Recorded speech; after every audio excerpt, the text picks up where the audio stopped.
Baik, Assalamualaikum, salam sejahtera, salam GBN, salam Malaysia, salam kuasa ketiga. Jika audio saya jelas, boleh tolonglah maklumkan kepada saya ya.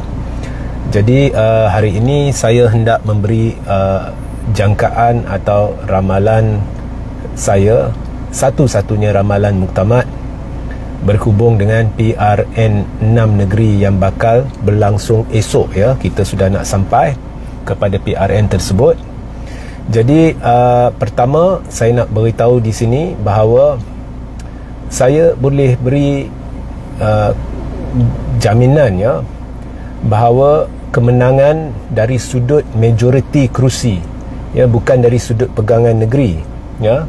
Dari sudut majoriti kerusi ke-6 negeri akan memihak kepada Perikatan Nasional, iaitu jika kita jumlahkan kerusi di 6 negeri, kita akan dapat 245 kerusi.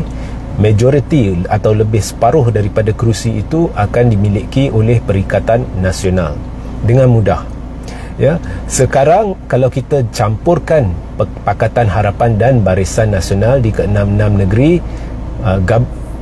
campuran kerusi ini, iaitu kerusi PH campur dengan kerusi barisan, adalah 59% daripada 245. Jadi PH dan barisan pegang majoriti kerusi daripada 245. Ini akan berubah esok, di mana Perikatan Nasional akan pegang majoriti.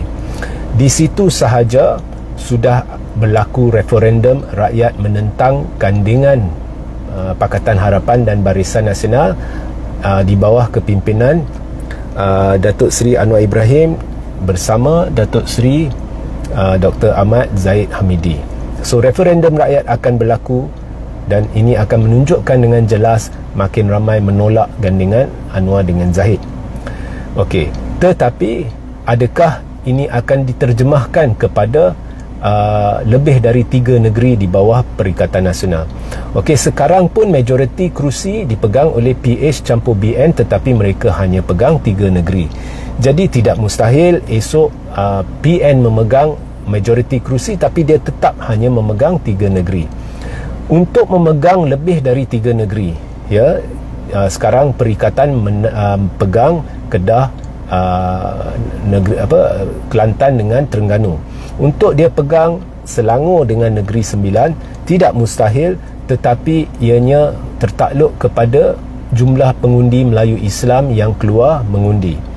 Jadi jika lebih 90% pengundi Melayu Islam keluar mengundi, tidak mustahil kedua-dua Selangor dan Negeri Sembilan akan dirampas oleh Perikatan Nasional. Babak Pulau Pinang sukar untuk diramalkan, tetapi kalau saya merujuk kepada perisik dan maklumat-maklumat yang boleh dipercayai, mereka tahu apa kesudahannya dengan keyakinan yang didakwa tinggi. Tetapi saya tidak ingin berkongsi perkara itu, sebab bagi saya lebih elok jangan ramal Pulau Pinang. Cuma saya boleh katakan kalau babak sumber-sumber, mereka teramat yakin Selangor akan dirampas oleh Perikatan.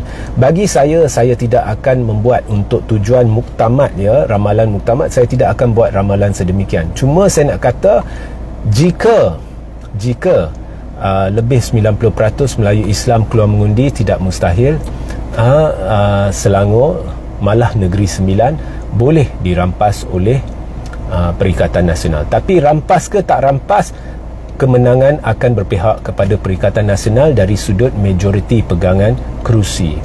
Dan bila ada referendum ini, maka lebih eloklah Anwar Ibrahim dan Zahid Hamidi berundur. Okey. Dan seperkara lagi, bila kita cerita berkenaan dengan apa orang kata jumlah kerusi yang diperolehi dalam 6 negeri ini, saya amat yakin bahawa kerusi-kerusi Melayu, kita tak usah ceritalah, dia memang memihak kepada Perikatan. Tapi saya amat yakin ada sebilangan kerusi Cina di Selangor akan beralih ke atau lebih berat ke arah Perikatan Nasional. Bila kita kata kerusi Cina, majoriti di situ bukan Cina, tetapi kalau banding dengan kerusi-kerusi lain, peratusan Cina kat sana agak tinggi, tetapi tidak mustahil ianya memihak kepada Perikatan Nasional. Kepada persoalan adakah mungkin Kedah jatuh, jawapannya tidak. Kalau saya tanya sumber yang boleh dipercayai, sumber risikan, mustahil ya Pakatan Harapan dan Barisan Nasional boleh rampas Kedah. So Melayu Islam kena turun ramai-ramai esok untuk mengundi, sebab amat penting untuk kita capai peratusan yang tinggi dari sudut mereka yang keluar mengundi.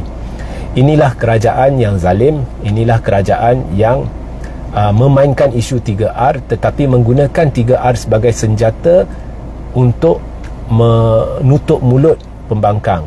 Dia tuduh pembangkang resis, dia tuduh pembangkang memainkan sentimen perkauman, tetapi sebenarnya yang memainkan sentimen perkauman dan resis malah anti-Islam adalah PH.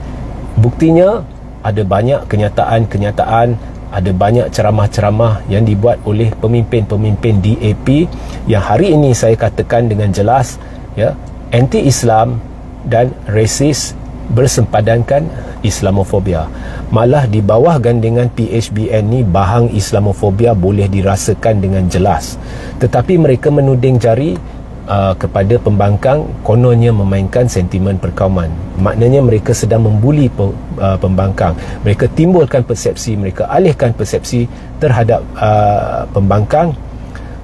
Kononnya pembangkang yang memainkan isu perkauman, walhal mereka terang-terang sedang memainkan isu perkauman bersempadankan Islamofobia, menerusi ucapan-ucapan, menerusi kenyataan-kenyataan. Dalam ceramah pun ada video yang berlega-lega, perkara-perkara yang sungguh pedih, sungguh anti-Islam telah diperkatakan, kerana ini menjadi modal mereka. Seperti Lim Guan Eng, Lim Kit Siang, ini modal mereka. Mereka dah menghasut dah 20 tahun lebih, mereka tidak ada modal lain ya, dan mereka malah dah mengaku kerja mereka menghasut, dan perkara ini sudah disahkan oleh Rafizi Ramli sebelum PRU 15. Jadi kerajaan ini amat bahaya.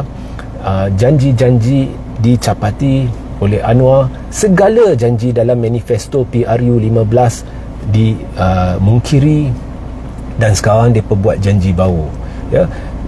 Logik mudah, anda tanya Anwar, saya beri cabaran kepada Anwar hari itu, cuma buktikan anda turunkan harga minyak, orang boleh percaya kalau anda buat janji baru. Dia tak mau. Tetapi dulu masa PRU 15 dia janji akan buat, sekarang dia tabur janji baru yang dia tidak mungkin buat.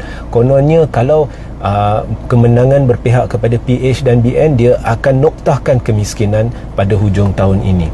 Hujung tahun ini tinggal 4 bulan. Dalam 8 bulan banyak kebinasaan dari segi ekonomi, kos sara hidup yang telah berlaku di bawah pentadbiran ini. Berbilion ringgit telah mengalir keluar ke negara ya, dari dan ini ada maklumat-maklumat sahih dari bursa dan sebagainya ya. So rakyat terseksa, makin terseksa, risiko berlaku kemiskinan meningkat berlipat kali ganda dalam 8 bulan ini. Tetapi Anwar tiba-tiba janji dia boleh noktahkan kemiskinan sebelum hujung tahun. Mesej saya kepada rakyat, kita noktahkan dulu pentadbiran Anwar dengan Zahid, iaitu rejim penipu, rejim pembohong. Kita noktahkan penipuan mereka, kita noktahkan fitnah-fitnah mereka yang mereka buat secara terbuka kerana terdesak nak menang PRN. Seperti fitnah-fitnah yang ditabur kepada Menteri Besar Kedah ya, terang-terang kita boleh rujuk, kita boleh lihat kesemuanya fitnah. Tetapi mereka terdesak nak menang PRN, mereka boleh mainkan naratif fitnah. Menteri Dalam Negeri yang dipertanggungjawabkan untuk menjaga keselamatan negara sendiri boleh berbohong dan berfitnah. Itu menunjukkan negara kita terancam. Jadi negara terancam, agama terancam, bangsa terancam di bawah pentadbiran ini. Pentadbiran ini wajib dinoktahkan, dan untuk itu kita perlu Melayu Islam turun beramai-ramai berjihad di peti undi demi agama, bangsa dan negara. Sehingga kita berjumpa di lain masa. Assalamualaikum, salam sejahtera, salam GBN, salam Malaysia, salam kuasa ketiga.